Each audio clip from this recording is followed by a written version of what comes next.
Hi, it's me again with Corel tips and tricks. A while back, I made a video on making this, and somebody's having a really difficult time making it off my video. So I thought I might simplify it. I'm going to draw a polygon, doesn't really matter what size. I'm going to hit P, put it in the center of the page, and I'm going to rotate it 30 degrees because I want that on the flat. Now, 2-point line, pretty critical. Hit P, put it in the center of the page.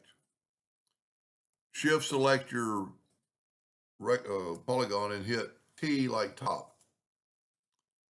Select that again, Control D, Shift select the polygon, and hit B for bottom.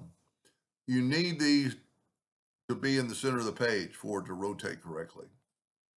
I'm going to hold down the Alt key and select these two. I'm going to go to Object, Blend, and I'm going to blend them just 7 times. Now, you don't have to, but I'm going to always break the blend apart. And then I'm going to hold down the Alt key and I'm going to group these together, Control G. Now, because they're in the center of the page, I can Control D and make a duplicate and rotate them 60 degrees and then Control D. Okay, right in the middle, take your Smart Fill tool and you can see the middle because the X. That's maybe where he's having the problem. Fill in that middle polygon. Okay. And then if we kind of, you know what, let's take this shape, just kind of bring it over here. And you need to just make that shape off that polygon. So we're going to take, I find it easier to take the Smart Fill tool. So what we're going to do from here would be smart is to group all this together. Okay. You know what I'm going to do? I'm going to do an outline of that so people can kind of see. And of course, my polygon now is bigger and the outline might not really help. But off of this center line, I'm also going to take the Smart Fill tool and we're going to use that burnt orange. And I'm just going to Smart Fill around here.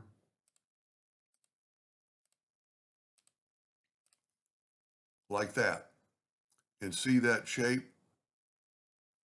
Then I'm going to Smart Fill around here.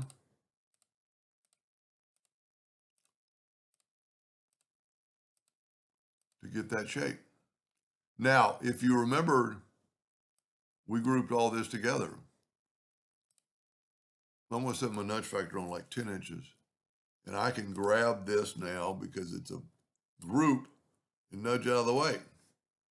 Now, I would recommend not welding this. And I'm going to take away the filling out of the line. You want to take away all the lines except for this one.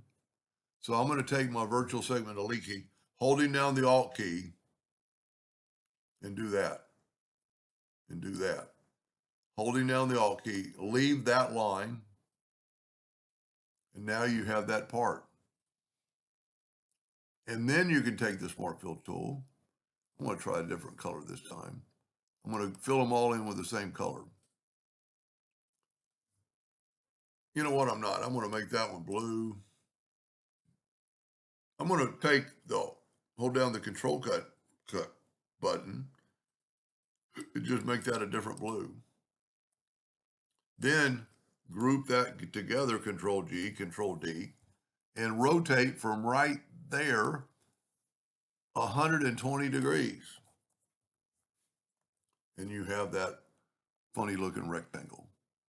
And while I was just playing with it, I thought you could make seamless pattern or wallpaper pattern, or whatever you want to call, out of that pattern just by moving it around. I don't know what I called the other video, but this is part 2. And just a little easier for maybe some people to, because it's hard to, if you didn't have this, you don't really know where to start. And you could start anywhere. See, there's another polygon right there, but why not start in the center? Because then you know. Anyway, I hope that helped that gentleman, and thank you for watching.